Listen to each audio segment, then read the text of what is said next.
কোথাও ঘুরতে যাওয়ার এক্সাইটমেন্টটা কিন্তু দারুণ লাগে। সেই দিন ঘুরতে যাওয়ার সময় আমি এক্সাইটমেন্টে এতই হ্যাপি ছিলাম যে আমি পনির বানিয়েছি, পোলাও বানিয়েছি, পায়েস বানিয়েছি গাড়িতে খাওয়ার জন্য। আর খেয়েও কিন্তু খুব দারুণ লেগেছিল। এগুলো আমি ঘর থেকে সুন্দর করে প্যাক করে রাতে খাওয়ার জন্য নিয়ে গিয়েছিলাম। দেখো, কোথাও যাও যদি একবেলার রান্না কিন্তু ঘর থেকে করে নিও, আর সেটা কিন্তু খেয়ে তুমি অনেক ভালো পাবে।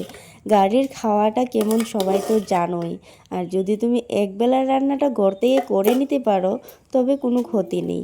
আমি সুন্দর করে পোলাও বানিয়ে নিয়েছিলাম, তারপরে পনির বানিয়েছিলাম, আর বানিয়েছিলাম পায়েস। তো সেগুলোই আমি আবার প্যাক করে করে নিয়ে গিয়েছিলাম। এগুলো কিন্তু গাড়িতে যত মজা করে খেয়েছি, হোটেলের খাওয়াটাও কিন্তু তত মজা করে খেতে পারিনি। একটা না একটা কিন্তু কমতি থাকেই।